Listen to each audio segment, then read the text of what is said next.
દાહોદમાં ગુરુ નાનકની જન્મ જયંતિનું ધામધૂમપૂર્વક ઉજવણી કરવામાં આવી હતી. દાહોદના ઠક્કરફલિયા સ્થિત ગુરુદ્વારામાં ગુરુ નાનકની જન્મ જયંતિની ધામધૂમપૂર્વક ઉજવણી કરાઈ હતી, જે અંતર્ગત 7 દિવસ અગાઉથી શીખ સમાજ અને સિંધી સમાજ દ્વારા શહેરના અલગ અલગ વિસ્તારમાં વહેલી સવારે પ્રભાત ફેરીનું આયોજન કરવામાં આવ્યું હતું. ગુરુ નાનક જયંતિ નિમિત્તે દાહોદ શહેરના ઠક્કરફલિયા ગુરુદ્વારા ખાતે વહેલી સવારથી જ વિવિધ કાર્યક્રમોનું આયોજન કરવામાં આવ્યું હતું. શબ્દ કીર્તન, લંગર, મહાપ્રસાદીનું પણ આયોજન કરાયું હતું, જેમાં ગુરુદ્વારા ખાતે મોટી સંખ્યામાં લોકોની ભીડ જોવા મળી હતી. અહીં ચાલતા 3 દિવસના લંગરના મહાપ્રસાદીના કાર્યક્રમમાં મહિલાઓ, પુરુષો સહિત લોકોએ પોતાની સેવા આપી હતી. ગુરુદ્વારામાં ભજન, કીર્તન સહિતના कार्यक्रम बाद भक्तों महाप्रसादी लंगर नो लाभ लीधो હતો. के 556वें प्रकाश पुरब की आप सभी को बहुत बहुत बधाइयाँ।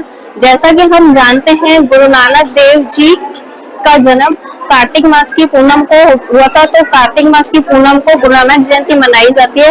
गुरु नानक देव जी वो प्रकाश है जिनसे अंधकार भी रोशनी मांगता है, निकालते हैं। ये भी एक भक्ति का तरीका है। सुबह को संगत को जगाकर परमात्मा की भक्ति से जोड़ा जाता है। भटक के उनको संचलित किया था, क्योंकि वो अच्छे काम में लगे और अच्छे काम में जुड़े, इधर उधर नहीं भटके।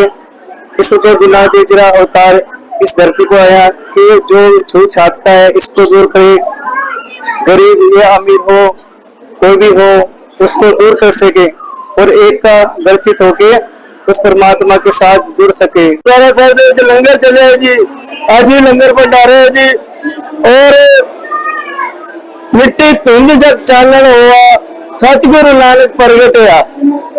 जो गुरु नानक साहब राय पौधी तलवंडे च गुरु नानक साहब जी का जन्म होया सीगा, जो कि अजकल ननकाना साहब के नाल पहचाना जाता है जी।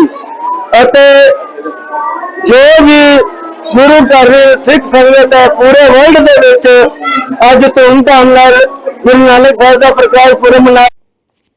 सुरेश कापड़िया साथे bureau report, today Gujarati news.